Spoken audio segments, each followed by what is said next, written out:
isn't utilized much in magic. A lot of people will talk about moon water and charging it under the full moon, but the thing that's not talked about would be river water, creek water, rainwater, storm water, snow water.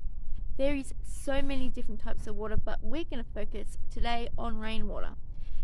Rainwater is really good for cleansing, manifesting, healing, and it is great to like cleanse your altar, cleanse your tools, cleanse yourself. I wouldn't hold on to it for very long because it does go stagnant, but it is a great tool that you can use pretty quick in your magic. Even stormwater is very good because of the thunder and the rumbling and all that lightning. You could use that as a catalyst in your magic and incorporate it into hexes, curses, anything that needs that extra energy. Another thing that isn't talked about much would be dirt. Dirt is neglected. There is a lot of things you can learn about dirt. You can use graveyard dirt. You can use bank dirt. You can use a lot of different types of dirt, but using your own backyard dirt is really good for protection. It's great for healing. It's great for manifesting. Because you live on that property, you have put your energy into the dirt because you walk on it.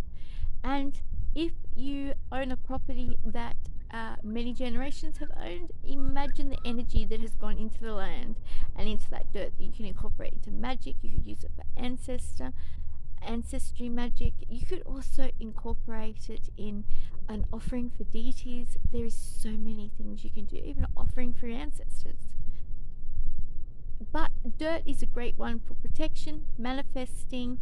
You can use it for healing. You can use it for spiritual guidance.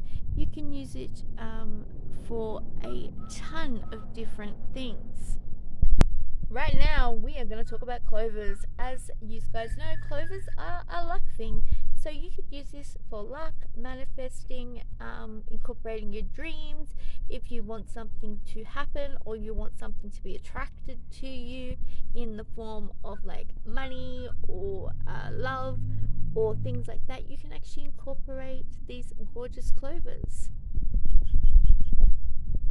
And as you know, the old wives' tale is if you collect a 4-leaf clover, they are the luckiest. The next thing I'm going to talk about is grass. Unfortunately, I don't have a whole lot of that, as you guys can see. So we are going to talk about grass.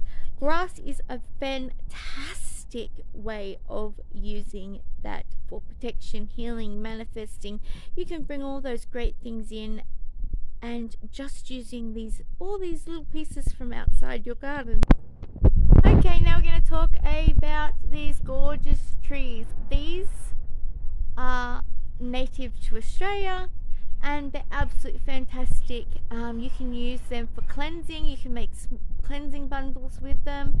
You can also use the sticks for wands and any DIYs you may want to create. You may want to create wards for your house and hang your chime from it. The leaves can also be used in magic for healing. This is really good for like attracting, bringing in happiness, abundance, prosperity, that type of magic. And you can also use the bark for writing petitions on. So it's kind of, you can use all parts of the tree in your magic. Okay, now we're going to talk about ferns. A lot of people have these in their gardens and don't even realize how great they are for witches. They are great for protection. You can also use these as a ward. If you program these and make them strong and you have them programmed to be a protective ward for you, you can actually utilize these plants, and they are just fantastic for this type of magic. And the thing is, basically going out to your garden, finding out what you have, maybe looking online with different magical uses and incorporating those things you actually have in your garden into your magic. Okay, we have this gorgeous frangipani tree. As you know, in Australia, we have a lot of frangipani trees. As you can see, it's not the time for flowers, but we're going to talk about it. Okay, frangipanis can be used for glamour magic, they can be used for love magic, they can be used for attraction magic. You can use them in your candle magic. They're really good for healing. They're really good for manifesting abundance. But they are fantastic in those love workings. That's where, and those glamour workings. My next thing is, it does cost a bit of money, but go to your local Bunnings or your local green home center and basically pick yourself up some small plants. Utilize the ones that you can use for a lot of different options. So like rosemary can be used for a lot of different magic. You could go for you could go for basil, you could go for peppermint, you could go for thyme.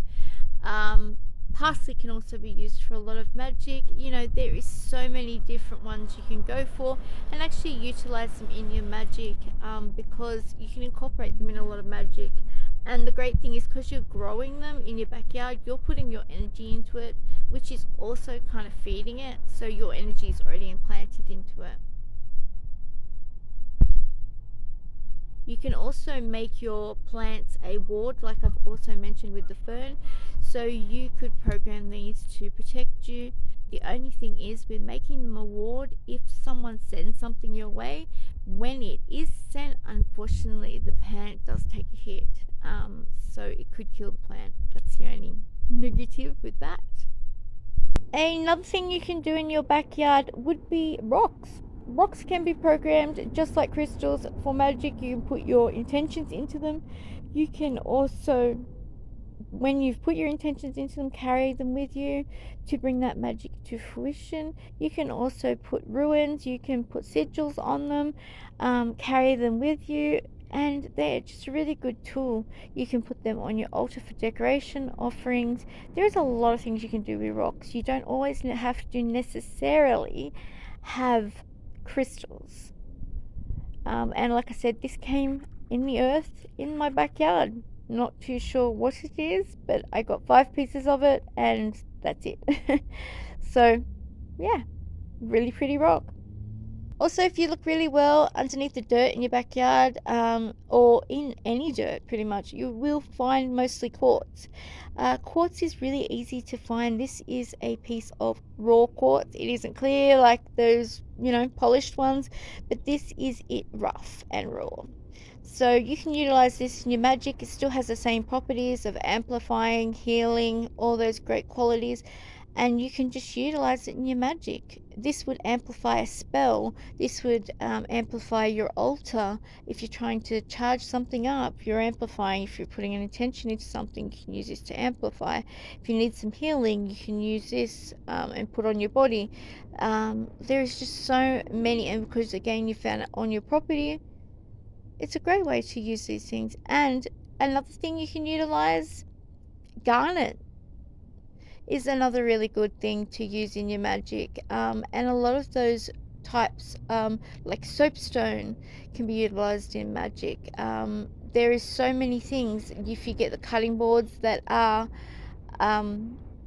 granite and all those types of things that you get for your bench tops, you can actually utilize them in your magic, and even putting them under your altar just boosts the power, and they are really good in your magic, and a lot of people don't know that. And even going out to your front yard and looking through, the gravel that you get that's got little pebbles, and picking pieces, because there's a lot of good pieces you can utilize in your magic if you do the research. Another thing you can do, instead of just using the sticks for DIYs or hanging or anything like that, you can actually take the stick and saw it into skinny pieces. You could turn these into runes, you could turn these into sigils, you could turn these into chimes, earrings, you name it. The world is your oyster. But this is a really good way of using the world around you, and it didn't cost you anything. Hopefully this video you guys liked. Next time I'm going to do a beachy themed one. I think that's really cool. But let me know some of your tips below that you use in the world around you that could help people. And I will talk to you later. Bye. Not a very good YouTuber, but I forgot to say, be sure to like, subscribe, and leave a comment below. I love to hear comments and I love to read them. They always make me feel better, and it really helps when you're starting a channel up. So be sure to leave your comment below and let me know what you used in the world around you in Australia or around the world.